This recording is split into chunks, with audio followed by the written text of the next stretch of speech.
4% de rendement sur les bénéfices nets, c'est ce que vous pouvez obtenir aujourd'hui si vous investissez sur Sartorius. Alors est-ce que c'est une entité intéressante à mettre en portefeuille ou en watchlist? On va regarder ça tout de suite. Avant de commencer, en premier lieu, on va regarder un petit peu la viabilité du business. En second lieu, on va questionner un petit peu la valorisation. Et en troisième et à la fin, comme d'habitude, je donnerai mon avis, sachant que je ne suis pas conseiller ni analyste financier. Cette vidéo consiste seulement en une analyse quantitative et qualitative d'une entreprise. Donc aujourd'hui, on est sur Sartorius, donc dans la technologie de la santé, spécialiste médical.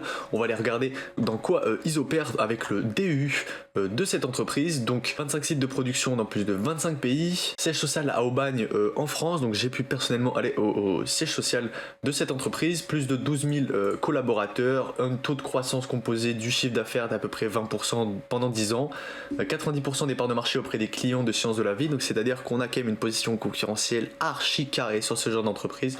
Variation de la marge EBITDA courant à peu près 13,5 points de pourcentage tous les ans de 2012 à 2022 et une capitalisation boursière aujourd'hui à 27,9 milliards. Donc on va aller regarder un petit peu plus maintenant. On a une capitalisation à 18 étant donné qu'on l'avait fait en 2022 quand on était à ces niveaux là. Donc si on regarde aussi là, on a l'impression de regarder un téléperformance, mais c'est tout à fait normal étant donné qu'on a eu une très grosse croissance sur cette entreprise. On va aller le regarder ici. Donc on a un revenu total qui de 2016 à 2022 a fait x4, un coût des marchandises qui a fait x3, des dépenses d'exploitation qui elles aussi ont fait x3 voire bientôt x4. Et donc on va aller regarder un petit peu les revenus nets et les comparer avec les free cash flow. Donc on a des revenus nets qui sont beaucoup plus importants que les free cash flow. Pourquoi? On doit sûrement avoir un besoin en fonds de roulement qui est négatif tous les ans. Effectivement on voit que c'est le cas. Maintenant on va aller regarder un petit peu en trimestriel. On voit que le fonds de roulement il est extrêmement fort. Maintenant on va quand même un petit peu plus regarder avec le cash lié aux activités d'exploitation. On voit qu'en soi il est souvent beaucoup plus important, mais ensuite on va voir que cette entreprise va faire beaucoup d'acquisitions, ce qui va faire que son free cash flow va être souvent en dents de scie, et donc il va falloir faire extrêmement attention, même si aujourd'hui vous n'achetez pas cette entreprise pour les revenus qu'elle vous procure aujourd'hui en tant qu'investisseur, même si vous regardez là le revenu net qui baisse de plus en plus. Alors pourquoi? Qu'est-ce qui s'est passé? Là vous le voyez, Q1, Q2, Q3, revenu total qui est en berne et qui diminue. Donc maintenant, pour savoir pourquoi, on va essayer d'un petit peu aller regarder le point de vue quantitatif de cette entreprise. On a des dépenses d'exploitation qui continuent, on a des coûts des marchandises qui continuent de monter alors que notre revenu total baisse. Alors qu'est-ce qu'il se passe sur cette entreprise? Est-ce qu'elle se fait avoir par sa dette? On va aller regarder ça ici, la charge d'intérêt, on voit qu'elle a triplé. Récemment, on a sur un bénéfice d'exploitation qui était à 100 millions, des charges d'intérêt à 30 millions. C'est beaucoup trop important pour cette dette, même si avant, vous le voyez qu'avant, ça ne représentait rien du tout. Maintenant, sur un bénéfice d'exploitation de 100 millions, 30 millions de charges d'intérêt, c'est quand même 35%.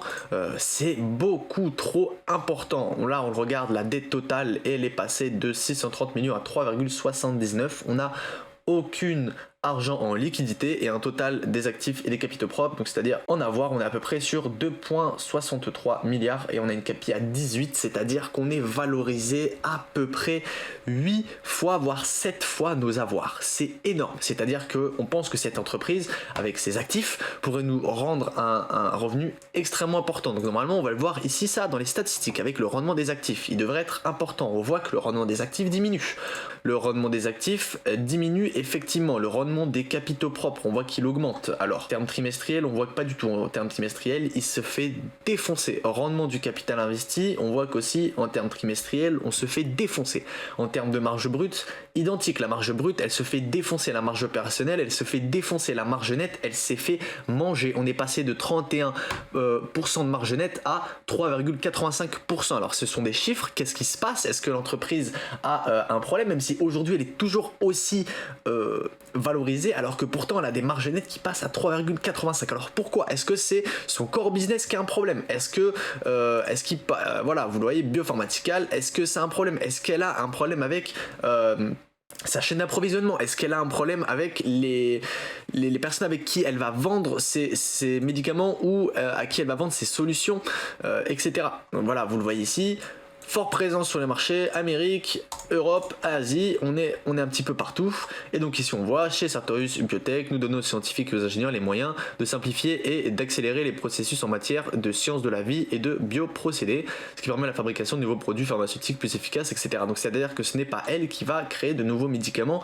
Techniquement, si on lit le dividende, la rentabilité des actionnaires, donc là vous le voyez qui va quand même nous parler énormément de la structure du groupe, comment est-ce qu'elle est formée, qu'est-ce qu'elle va pouvoir vous rendre à nous, etc. Et nous, ce qui nous intéresse, voilà, ça va être les marchés, les positionnements stratégiques de l'entreprise.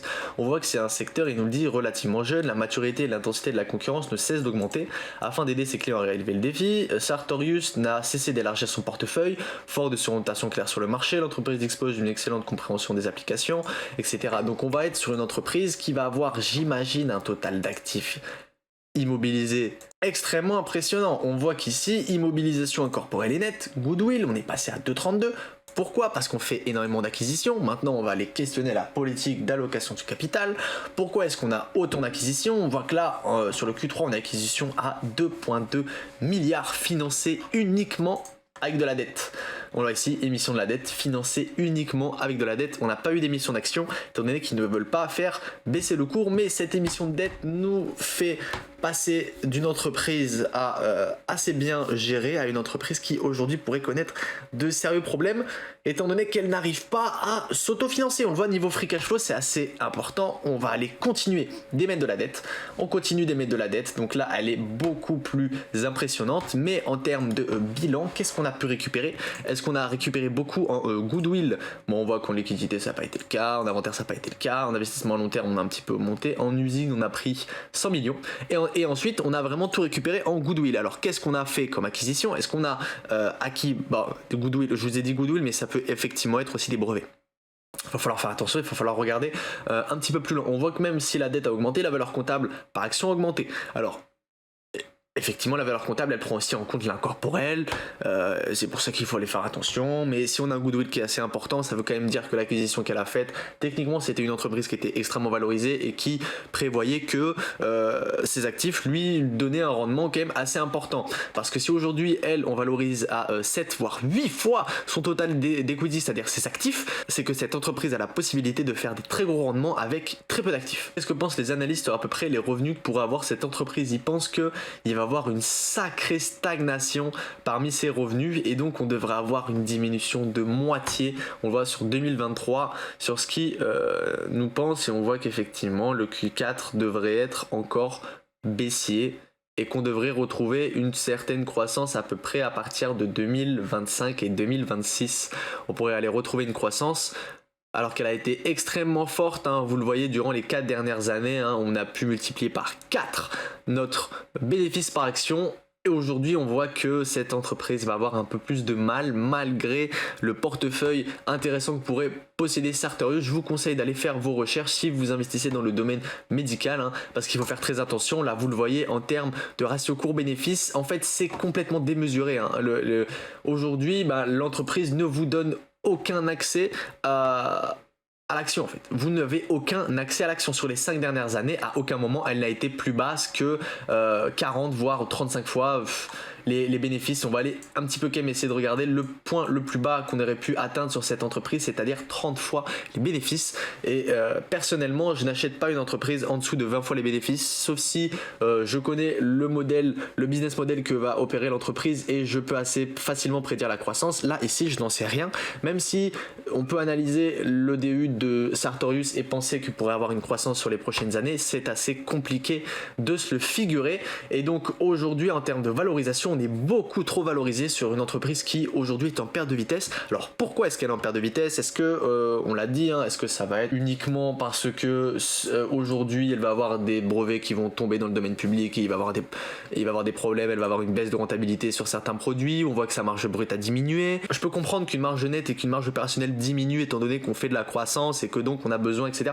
Mais quand on a une marge brute qui diminue, ça veut dire soit qu'on a fait des acquisitions avec des entreprises qui avaient des marges brutes plus faibles et donc on va peut-être avoir plus de volume et des marges brutes inférieures, ou est-ce que c'est parce qu'on a perdu un brevet, que du coup on a dû diminuer les prix sur certains produits et qu'au final on n'arrive pas à sortir de nouveaux blockbusters aujourd'hui? Est-ce que ça va être vraiment une entreprise de ce type-là?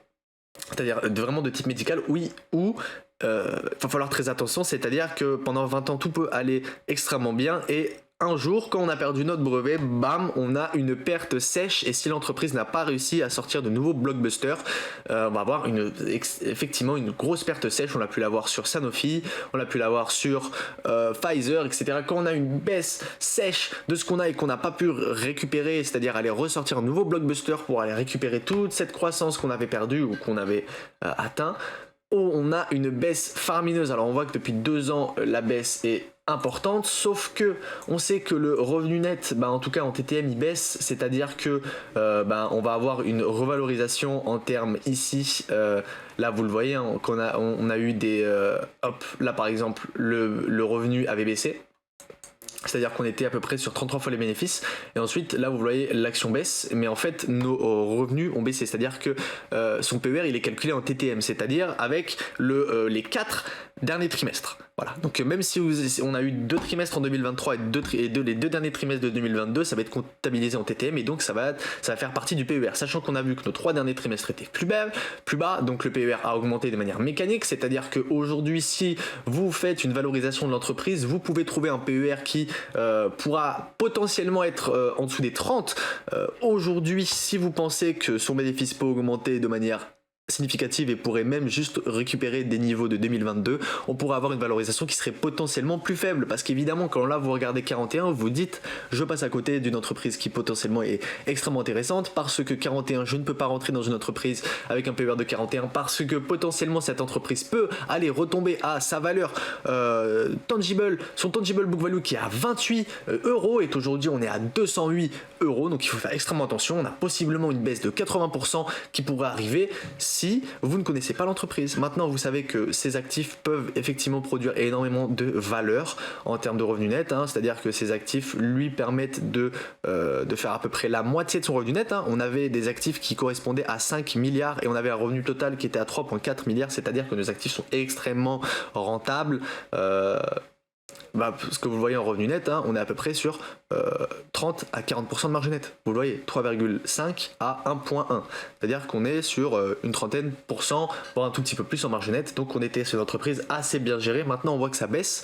Même si le revenu total baisse et le revenu net baisse, on va aller voir si cette entreprise va pouvoir être de plus en plus efficiente ou pas. Ou est-ce qu'elle va continuer de faire une croissance et donc non miser sur l'efficience aujourd'hui et peut-être faire des réductions des coûts plus tard. Aujourd'hui, personnellement, je reste à l'écart de cette société, n'ayant pas fait de valorisation pour cette société. Je vous invite à en faire vous-même et à aller lire le DU si cette entreprise vous intéresse. En tout cas, personnellement, je reste loin au prix actuel et peut-être qu'elle m'intéressera un peu plus bas. C'était Maxime, j'espère que vous appréciez cette vidéo. Si vous l'appréciez, n'hésitez pas à mettre un like et à vous abonner, activer la cloche, mettez un commentaire si cette vidéo vous a apprécié et moi je vous dis à bientôt.